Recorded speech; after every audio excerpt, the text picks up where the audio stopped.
ರಸ್ತೆ ಗುಂಡಿ ವಿಚಾರದಲ್ಲಿ ಬೆಂಗಳೂರಿನ ಮಾನ ಮರ್ಯಾದೆ ಮತ್ತೊಮ್ಮೆ ಹರಾಜಾಗಿದೆ. ಬಿಬಿಎಂಪಿ ಜಿಬಿಎ ಆದ ಮೇಲಾದರೂ ರಸ್ತೆ ಗುಂಡಿಗೆ ಮುಕ್ತಿ ಸಿಗುತ್ತೆ ಅಂತ ಅನ್ಕೊಂಡಿದ್ದ ಸಿಟಿ ಮಂದಿಗೆ ಮತ್ತೆ ನಿರಾಸೆ ಆಗಿದ್ದು, ರಾಜಕೀಯ ಆರೋಪ ಪ್ರತ್ಯಾರೋಪಕ್ಕೂ ದಾರಿ ಮಾಡಿಕೊಟ್ಟಿದೆ. ಇದರ ನಡುವೆನೇ ರಸ್ತೆಗಳು ಗುಂಡಿ ಮುಕ್ತವಾಗಲಿದೆ ಅಂತ ಜಿಬಿಎ ಹೊಸ ಡೆಡ್ಲೈನ್ ಅನ್ನ ಕೊಟ್ಟಿದೆ.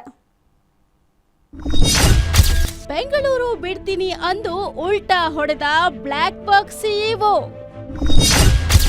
ನವೆಂಬರ್ ಅಂತ್ಯದೊಳಗೆ ಬೆಂಗಳೂರು ರಸ್ತೆಗಳು ಗುಂಡಿ ಮುಕ್ತ. ಬಿಬಿಎಂಪಿ ಆಯ್ತು, ಜಿಬಿಎನಿಂದಲೂ ಗುಂಡಿ ಮುಚ್ಚೋಕೆ ಡೆಡ್ಲೈನ್.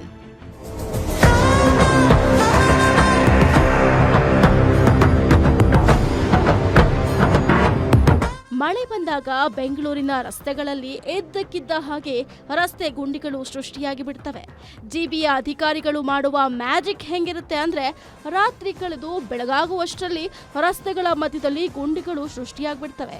ಹೀಗೆ ಅಧಿಕಾರಿಗಳ ಬೇಜವಾಬ್ದಾರಿತನದಿಂದ ಗುಂಡಿ ವಿಚಾರದಲ್ಲಿ ಬೆಂಗಳೂರಿನ ಮಾನ ಮರ್ಯಾದೆ ಅಂತಾರಾಷ್ಟ್ರೀಯ ಮಟ್ಟದಲ್ಲಿ ಮತ್ತೆ ಹರಾಜಾಗುವಂತೆ ಮಾಡಿದೆ.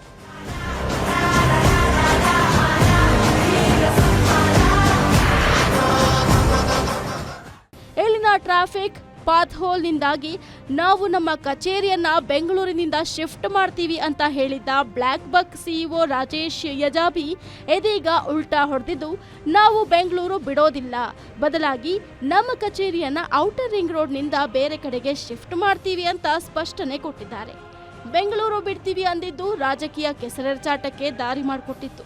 ಅಷ್ಟೇ ಅಲ್ಲದೆ ಬ್ಲ್ಯಾಕ್ ಮೇಲ್ ಮಾಡುವ ಕಂಪನಿಗಳು ನಮಗ್ ಬೇಡ ಅಂತ ಖಾರವಾಗಿಯೇ ಪ್ರತಿಕ್ರಿಯೆ ಕೊಟ್ಟಿದ್ರು ಡಿಕೆ ಶಿವಕುಮಾರ್. ಇದಾದ ಬೆನ್ನಲ್ಲೇ ಇದೀಗ ಉಲ್ಟಾ ಹೊಡೆದಿದ್ದು, ಬ್ಲ್ಯಾಕ್ ಮೇಲ್ ಮಾಡೋಕೇನೆ ಈ ರೀತಿ ಹೇಳಿದ್ರ ಅನ್ನೋ ಪ್ರಶ್ನೆ ಮೂಡ್ತಿದೆ.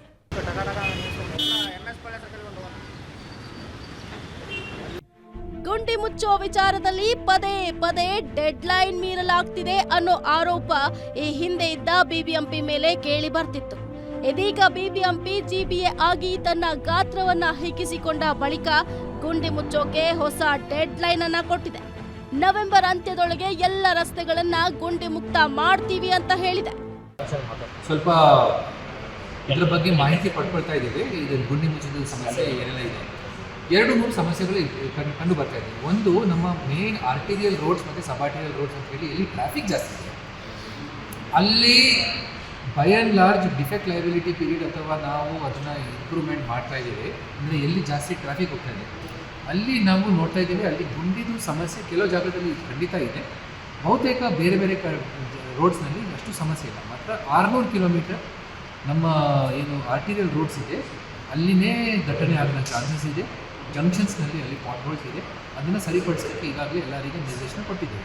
ಅದೇನೇ ಇರಲಿ, ರಸ್ತೆ ಗುಂಡಿ ಮುಚ್ಚುವ ವಿಚಾರದಲ್ಲಿ ಪದೇ ಪದೇ ಡೆಡ್ಲೈನ್ ಮೀರ್ತಾ ಇದ್ರು ನಿರ್ಲಕ್ಷ್ಯ ತೋರ್ತಿರೋ ಅಧಿಕಾರಿಗಳ ವಿರುದ್ಧ ಕ್ರಮ ಮಾತ್ರ ಇನ್ನೂ ಆಗಿಲ್ಲ. ಅಧಿಕಾರಿಗಳಿಗೆ ಬಿಸಿ ಮುಟ್ಟಿಸದೆ ಹೊರತು ಸಮಸ್ಯೆಗಳಿಗೆ ಮುಕ್ತಿ ಸಿಗೋದೇ ಅನುಮಾನವಾಗಿದೆ. ಉಲ್ಲಾಸ್ ಎಸ್ ಕಿರುವಾಸೆ, ಗ್ಯಾರಂಟಿ ನ್ಯೂಸ್, ಬೆಂಗಳೂರು.